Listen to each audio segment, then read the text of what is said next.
Allez, top 10 de mes plus grosses erreurs de vie. Je vous partage ça. La première a été de croire que mon conjoint et même les gens autour de moi, mais plutôt la personne qui vit avec moi, que je choisis, doit répondre à mes besoins, est en charge de mes besoins émotionnels. Pas, pas en charge de mes besoins financiers, mais en tout cas de mes besoins émotionnels. Et donc, je ne peux être heureuse que si la personne se comporte bien, que si elle fait ce que j'attends d'elle, que si genre, c'est normal qu'elle fasse ça pour moi, c'est normal qu'elle fasse ça pour moi, c'est normal qu'elle fasse ça pour moi. Et donc, quand la personne ne le faisait pas, bah, j'étais triste, déçue, en colère, frustrée, etc. Et donc, j'étais pas bien. Et je me disais, ah bah voilà, prends pas bien son rôle à cœur, il fait pas ce qu'il faut. Ah bah non, non, non. Et si tu veux faire vivre ton couple, il faut que tu te comportes comme ça et comme ça. Et, et donc ça a été mon erreur parce que la pauvre personne en face, elle fait de son mieux, elle essaie, mais elle peut pas répondre à nos besoins, c'est pas son rôle. C'est pas son rôle. Et ce qui en vient. Donc ça, c'était vraiment ma big erreur de croire ça et de laisser les gens en fait me créer ce que je ressens. Et j'en viens donc à ma deuxième erreur qui a été de prendre en charge ce que ressentaient les gens autour de moi et de me porter responsable. Genre, ah bah si je dis quelque chose et que la personne le prend mal, bah c'est de ma faute, je l'ai pas dit correctement, j'aurais dû mieux le dire, j'aurais dû dire un peu plus comme ci ou comme ça, j'aurais dû blablabla. Et donc, je me suis mis à prendre en charge tout ce qui n'était pas à moi. Et donc, ça m'a créé énormément de lourdeur, de fatigue, de stress. Et ma troisième erreur, qui a été de m'adapter à tous les gens autour de moi, de vouloir leur faire plaisir un maximum, de constamment les choisir eux plutôt que moi, parce que en les choisissant eux, c'était comme si je me choisissais moi, puisque c'est eux qui étaient en charge de moi, quoi. Donc c'était, vas-y, charge-toi de moi, je te choisis, charge-toi de moi, je te choisis, charge-toi de moi. Et moi, leur faire plaisir, m'adapter à qui ils étaient, à ce qu'ils avaient envie, à tout ça. Genre, je pouvais passer partout, dire tout ce que les gens voulaient entendre, que je croyais qu'ils voulaient entendre, mais en fait, c'était pas du tout ça. Et, euh, et ça a été une grosse, grosse, grosse erreur, puisque en voulant, donc ça c'est ma quatrième erreur aussi, en voulant faire bien, en voulant faire les choses bien, avec l'intention de faire le bien, avec l'intention de donner le meilleur pour les autres, etc. En fait, je leur donnais pas ni l'opportunité d'être responsables d'eux-mêmes, ni l'opportunité de vivre par eux-mêmes, ni de se choisir, ni de quoi que ce soit, parce que je prenais en charge tout ce dont ils avaient besoin. Et ça, c'était vraiment une grosse erreur de croire aussi que l'intention suffit, donne tous les pouvoirs. Comme si j'ai l'intention de faire le bien, alors c'est parfait. Mais c'est pas parce que j'ai l'intention de faire le bien et que j'estime que je fais le bien que c'est quelque chose de bien. Ce qui m'amène à ma cinquième erreur, ça a été de vouloir faire le bien et faire ce qui est juste, de croire que qui je suis pouvait faire ce qui est juste. Comme si j'avais le droit de décider de ce qui est juste ou ce qui est injuste. Et tout simplement parce qu'en fait, je luttais à l'intérieur de moi pour pas ressentir l'injustice. Donc je faisais, même plus qu'il n'en faut, pour être sûre de recevoir ce qui est juste pour moi. Et quand c'était injuste, je trouvais une bonne raison pour que ce soit juste.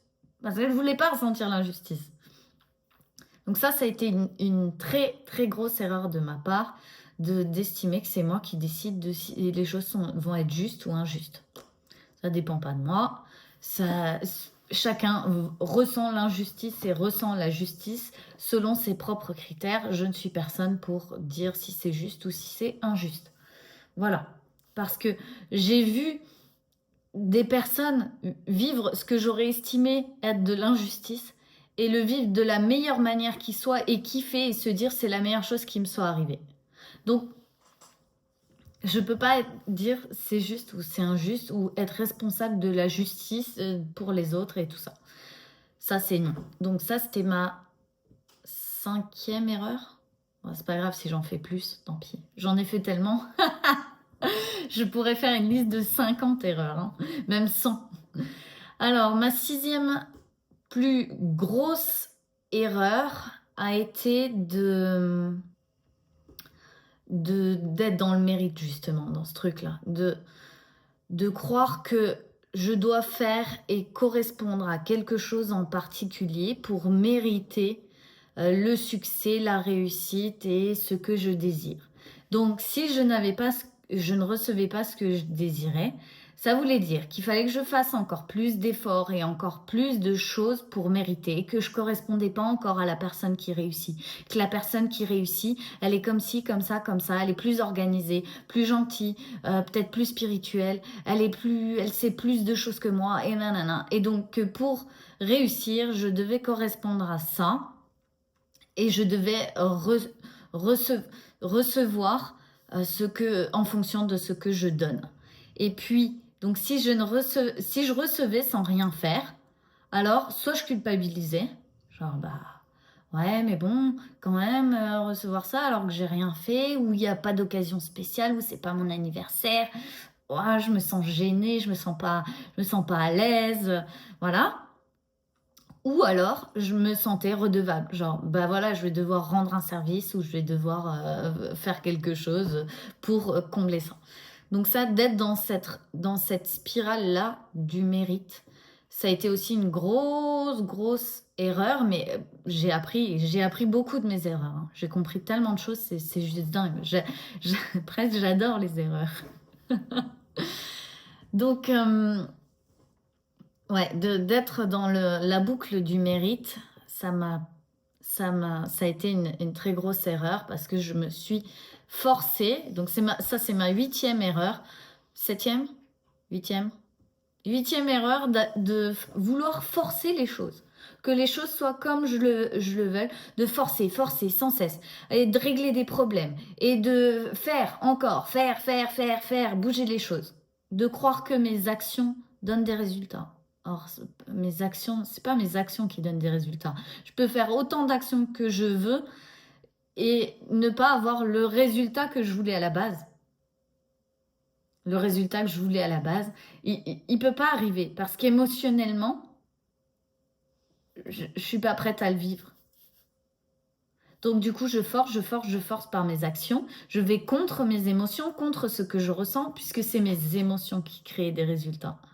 Donc si émotionnellement je suis en lutte, je crée des résultats dans la lutte, donc je crée ce que je ne veux pas, donc je crée encore des luttes et des choses à améliorer, encore améliorer, et puis en fait je suis jamais à l'endroit où j'avais envie d'être, qui était d'être moi, tranquille, sereine, de vivre de manière fluide, que les résultats arrivent tout seuls, que ce que j'aime arrive tout seul, se vive tout seul, et que j'ai pas d'effort à faire.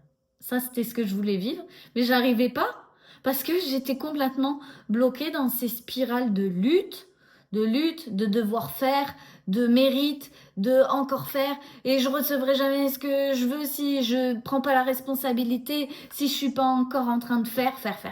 Bref, donc voilà, vous l'avez compris. Mes plus grosses erreurs, lutte, action, croire que je dois correspondre à quelque chose, travailler dur, faire. Voilà. Ce qui m'amène et que on n'a rien sans rien, on reçoit, tu vois ce truc, on n'a rien sans rien, quand on veut on peut, on reçoit que ce qu'on mérite. J'ai été éduquée là-dedans. Donc tout ça, c'est les plus grosses erreurs, ça a été de suivre ce mouvement-là qui correspond pas à mes règles, qui correspond pas à qui je suis. C'est pas ça. Moi j'estime que tout le monde peut recevoir tout ce qu'il a envie et qu'il n'y a pas de règles. S'il en a envie, c'est comme j'ai envie, donc j'y ai droit. Point final. Ça s'arrête là. Très raccourci, hein, chez moi. Chez moi, je vais au plus simple, à l'essentiel, au raccourci. Il y a plus de... On va tergiverser, on va essayer de blablabla blablabla, et de passer par là, pour arriver à tel endroit. Ça aussi, c'était une grosse erreur de ma part. C'est de m'imaginer la logique, de voir à mettre telle personne... en fait, de réfléchir qu'en termes de logique de ce que je connaissais de la vie et de ce que je savais de la vie. Maintenant, je réfléchis plus comme ça, je réfléchis en mode ce que je veux. Qu'est-ce que je veux? Hop. et je vais le faire, même si je sais pas comment ça peut exister. Vraiment, genre dans ma tête, c'est clair et je sais pas comment je peux le faire exister dans la vraie vie. Mais genre, je vais faire ce que j'ai envie, puis on verra comment, ce qui va se passer, quoi, tu vois. Je suis plus dans prévoir chaque mouvement, mais en tout cas, je sais ma prochaine envie, ma prochaine action, ce qui est normal pour moi, etc., etc. Donc, ma 9e erreur, c'est de ne pas avoir considéré ce que je ressens comme quelque chose qui a de la valeur. Moi, je considérais que ce que je ressens, je dois aller contre, en fait. On s'en fout parce que ce que je veux faire, c'est ça. Et ce que je veux obtenir, c'est ça. Donc, on s'en fout de ce que je ressens. C'est pas important. On n'a pas besoin. J'ai peur? Non, je vais au-delà de ça. Je vais contre ça. J'ai pas le temps d'avoir peur. J'ai pas le temps d'être triste. J'ai pas le temps d'être mal. Moi, je veux ça. Donc, j'y vais. Et, et, et en fait, je me suis fait mal. Beaucoup de fois, je suis tombée parce que je me suis pas sécurisée. J'ai pris des risques complètement tarés alors que j'avais pas besoin de prendre autant de risques que ça. Voilà, je me suis mis des bâtons dans les roues, je me suis fait mal, je me suis fait souffrir beaucoup et que j'avais pas besoin de tout ça. Ça m'a amené à comprendre, mais franchement, si j'avais pu comprendre sans tout ça, ça aurait été mieux. Même si je changerais rien, j'ai aucun regret, je changerais rien à ma vie. Et je trouve que quand je regarde mon parcours et mon histoire et ma vie au complet, je me dis, mais faut être complètement taré pour s'inventer se créer ce genre de vie. Mais ça va pas. Mais Julie, mais comment t'as fait tout ça? Parce que, voilà, c'était ce qui me semblait approprié pour moi, c'était ce qui me semblait juste et voilà, ça l'est finalement. Et donc ça, c'était ma 9e erreur, de ne pas considérer ce que je ressens. Maintenant, je ne peux pas m'empêcher je vis avec ce que je ressens. C'est ça qui nous fait vivre, en fait, c'est ce qu'on ressent. Mais on l'oublie, on passe à côté de notre vie parce on est ici, on est dans notre tête en train de réfléchir à c'est quoi la prochaine action qui va faire que je vais pouvoir vivre, que je vais pouvoir vivre mieux. Alors que c'est parce que je vis de cette manière, j'agis de cette manière. Voilà. Et mon numéro 10 erreur, je dirais que c'est... Laissez-moi réfléchir.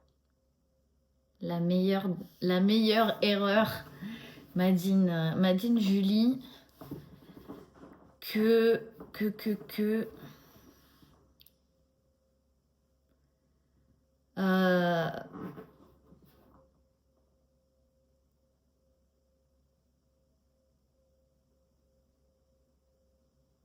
de croire que parce que je l'ai décidé, alors les choses vont se faire. Les choses vont se faire comme j'en ai envie. Donc vous l'avez vu, de toute façon, toutes mes erreurs sont interconnectées. Toutes mes erreurs, je les ai faites parce que je voulais éviter ce que je ressens. Le gros du gros du gros, si on regarde tout ce qui est sous-jacent à toutes ces idées, toutes ces erreurs, c'est que je voulais éviter complètement tout ce que je ressentais. Donc, ce que je décidais était en lien avec on ne va pas ressentir d'injustice, on ne va pas ressentir d'humiliation, on ne va pas ressentir de rejet, on va faire ce qu'on a décidé qu'on ferait, on fait ce qu'on veut et puis c'est tout. Moi, je disais, ma phrase fétiche quand j'étais ado, je disais, je m'en fous, je fais ce que je veux, où je veux, quand je veux, avec qui je veux. Et donc, je l'ai fait. J'avais envie, donc je l'ai fait. J'ai décidé que ce serait comme ça. Et je l'ai fait. Mais ça n'a pas donné ce que j'avais envie que ça donne. Parce que j'attendais un résultat émotionnel d'une action. Or, une action, elle donne un résultat d'action. Et une action émotionnelle donne un résultat émotionnel.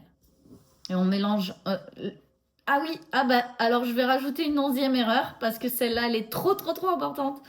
Mon erreur, ensuite, quand j'ai commencé à considérer mes émotions comme étant vraies, a été de croire que ma réalité, donc ma vie d'aujourd'hui, m'empêchait de ressentir et vivre ce que j'avais envie de vivre. Donc c'était comme si, quand j'étais connectée à moi-même, connectée à l'univers, connectée au futur, à ce que j'avais envie de faire, à ma vision, à tout ça, j'étais pleinement alignée. J'étais comme, waouh, je sais ce que je veux faire, nanana. Et puis, je regardais ma vraie vie et j'étais là comme, ah putain, ma vraie vie, mais je peux pas parce qu'il y a ci, il y a ça, et à cause de ça, bah je peux pas. Et de croire que ma vie réelle m'empêchait de ressentir ce que j'avais envie de ressentir ou de vivre. Alors qu'en aucun cas, ce que j'avais créé jusqu'ici m'empêchait de quoi que ce soit. Puisque j'avais juste à transformer ma manière de vivre, ma manière d'agir, etc. Et puis ça m'amenait à autre chose. J'ai mis vraiment du temps à comprendre ça, à bousculer tout ça. La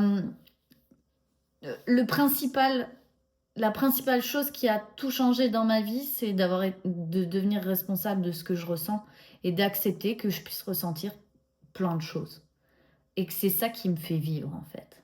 C'est ça qui me fait vivre pleinement, c'est de ressentir.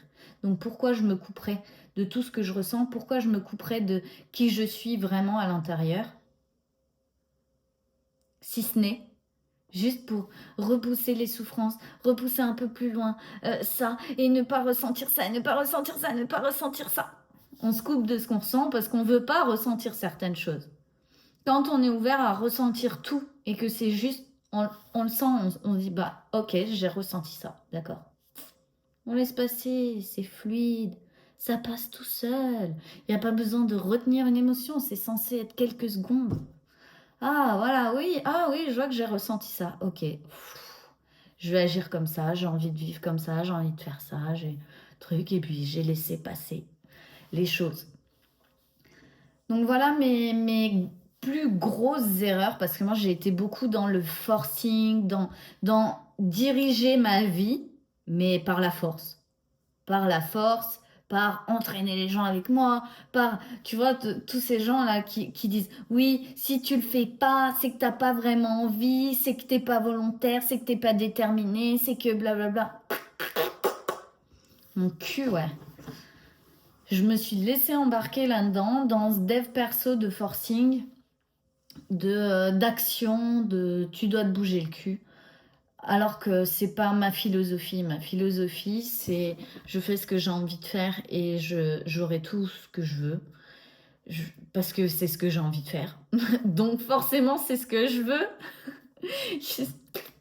Il y a un lien. Au lieu de ah oui, je vais essayer de faire ça, qui me donnera peut-être ça, qui fera que je me sentirai comme ça. Trop compliqué. Au plus simple, à l'essentiel. Donc ouais, mes plus grosses erreurs, c'était vraiment ça, d'être dans le forcing, de pas m'écouter, de continuer dans mes croyances si tu veux, à vouloir confirmer sans cesse mes croyances. Comme j'ai pas de résultat, ah bah forcément, ça veut dire que j'ai pas assez travaillé. Ça veut dire que je le mérite pas encore. Ça veut dire que je dois m'améliorer. Et donc, j'avais normalisé le fait d'être toxique avec moi, de toujours m'en demander plus, toujours me trouver pas suffisante, pas assez, pas de valeur, de toujours croire qu'il fallait plus, un puissant fond, quoi. J'ai normalisé le fait toxique et dégueulasse avec moi-même, d'être horrible avec moi-même. J'ai été mais très dure, tellement dure avec moi-même. Et c'était normal. Genre, c'est normal. Ah, il y a ça qui va pas. Bah oui, c'est moi, blablabla. En fait, à partir du moment où j'ai commencé à prendre mes responsabilités d'action, je me suis auto-démontée jusqu'à ce que je prenne ma responsabilité émotionnelle et que je me dise, ok, c'est à moi de me sentir avec de la valeur, avec de l'estime, c'est à moi de me rehausser, c'est à moi de trouver que je suis assez douée, c'est à moi de regarder, blablabla. C'était long. Enfin, quand je le dis, j'ai l'impression que c'était méga long, mais en fait, c'est passé quand même relativement vite, finalement. Donc voilà mes erreurs, j'espère que ça pourra vous servir au cas où. Et il y en a encore beaucoup d'autres. Croyez pas, je fais des erreurs tous les jours, tout le temps, en permanence. J'ai lu un livre qui dit faites plus d'erreurs que vos concurrents. Et là, waouh, ça m'a soulagée. Je me suis dit bon bah c'est bon, je suis sur la bonne voie. Je suis sur la bonne voie, je fais des erreurs tout le temps, tout le temps, tout le temps. Et ça me permet plein de choses et voilà. Et je suis contente de faire ces erreurs. Ça me permet de vivre en fait. J'expérimente, je vis, je comprends. J'expérimente, je vis, je comprends, ainsi de suite. Et je fais toujours ce que j'ai envie dans tous les cas. Dans tous les cas, j'ai fait une erreur. Peu importe, j'ai pas de regrets parce que à la base, je l'ai fait avec envie de faire. Voilà. Je vous embrasse et je vous dis à demain.